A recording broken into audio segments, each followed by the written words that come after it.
Hello, everyone, and welcome to another Premier Injuries Daily Roundup. If you missed Monday's extended version, please check that out. I tried to keep today's as succinct as possible, covering a little bit of the midweek Carabao Cup fixtures and some of the latest injury news which has happened over the last 24 to 48 hours. So we'll kick off with the Carabao Cup. First up, we look at the Manchester City and Liverpool game, which takes place on Thursday night. Pep Guardiola, we've had the press conference. He spoke about Julian Alvarez, congratulated him for being a world champion. But revealed that the striker will probably be away for around about 7 to 10 days on holiday. He may potentially rejoin the group before New Year, but there's no guarantees with that. With regards to everybody else, if you missed it, I did mention that Kevin De Bruyne and Ilkay Gundogan played against Genoa on Saturday, so they're fine to play in the Cup. We also had the return of Nathan Ake, Aymeric Laporte, and also Rodri to the training pitches on Wednesday. Probably going to be a little bit too soon for them, but wouldn't completely rule them out. With regards to their opponents, Liverpool, Pep Landers was talking Jurgen Klopp giving the day off from press conference duties. We do know that Joel Matip and Naby Keita, they're both in full training, so they're fit and available for selection. Elsewhere, Curtis Jones, he's been troubled with that stress response in his shin for most of the season. He's probably around about 7 to maybe 10 days away from a return to full team training, so he's not quite with it. With regards to updates on long-term absences, there were reports from Portugal that Diogo Jota is slightly ahead of schedule. As far as we know, he's pretty much where he's expected to be. He did go out to Dubai as part of that warm weather training camp. However, he was working on an individualized program. They were just keeping him involved in the process. We're probably looking at the beginning or early February in terms of the Portuguese international coming back in contention. Elsewhere, Luis Diaz, we also know that he suffered that setback in Dubai.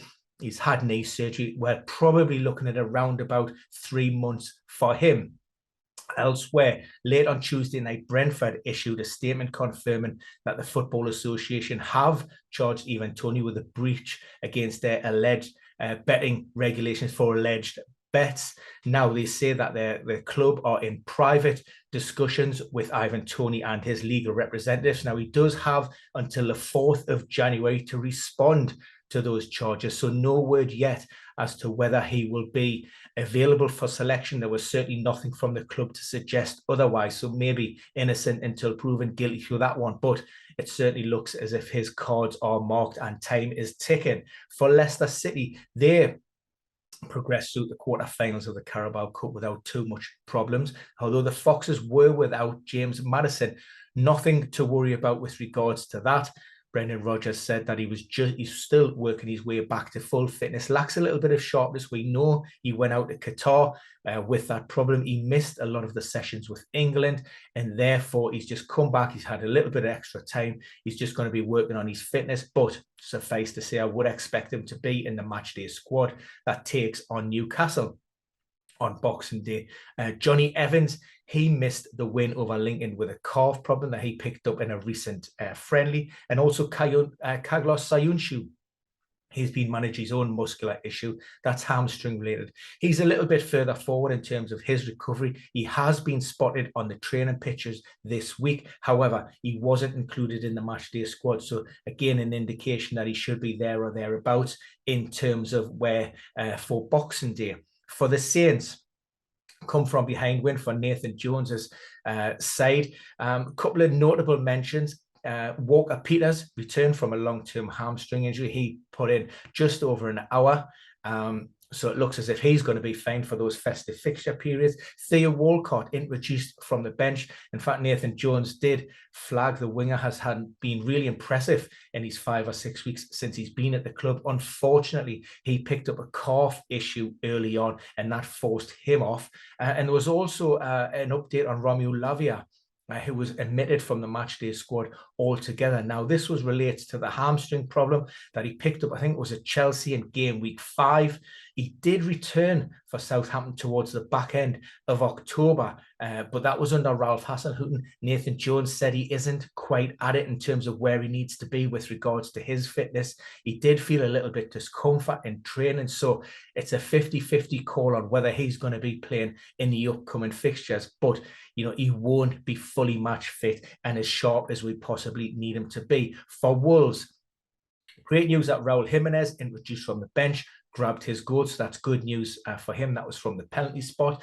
But news on Pedro Neto, for those wondering, wasn't so great. He's probably around a month away from rejoining the group in training. And the new boss also indicates that given the fact that he's missed quite a significant period due to that ankle surgery, it's probably going to take him around about another 4 weeks to put himself in contention with regards to pushing for a return to that first. So maybe possibly the back end of January, maybe into February with regards to that, but time will tell. For Bournemouth, they travel to St James's Park on Tuesday night. Newcastle eked out a narrow 1-0 win. Gary O'Neill said that his squad had been severely hampered by a sickness bug that was sweeping through the Cherries camp. He didn't go to name individuals. However, we did see the absence of Tavernier and Jefferson Lerma from the matchday squad. So we assume that those two players were affected, given the fact that no midfielder player in that Bournemouth squad has played more Premier League minutes this term.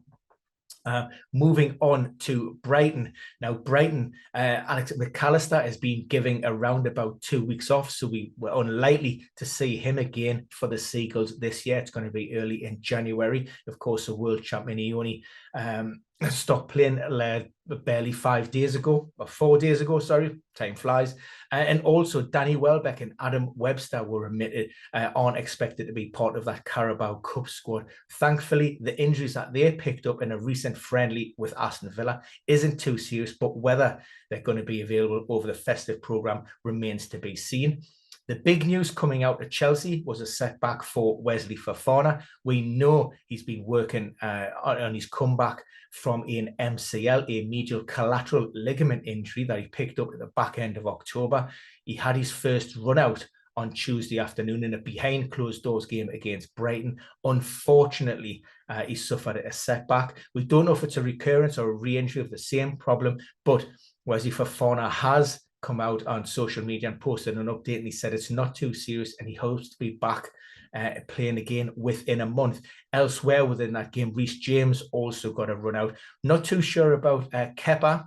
He's been sidelined with a foot issue, plantar fasciitis, but he has certainly been seen on the training pitches down at Chelsea, so he is pushing on and progressing really well. And finally, Tottenham Hotspur, some good news coming out of the Tottenham camp. First of all, Rodrigo Bentancur, we know that he suffered that adductor problem out in the World Cup. Initial reports suggested that adductor issue would take around about 21 days, 3 weeks. Antonio Conte said he is targeting a return on New Year's Day against Aston Villa. So bang on schedule, progressing really well. He's already working on the pitches. Ben Davies, also, he had an abdominal issue from that England game. He's back out. He's fine. He will be okay for the resumption of play in game week 17. And we're waiting to hear on a latest update on Richarlison. Now, early reports suggested that hamstring problem that he picked up while warming up for Brazil against Croatia would take around about 5 to 6 weeks. Now, clinical assessments would have been carried out with regards to the injury, and they will have a fairly good idea in understanding about the severity of that problem, but he has been sent for another scan on Wednesday.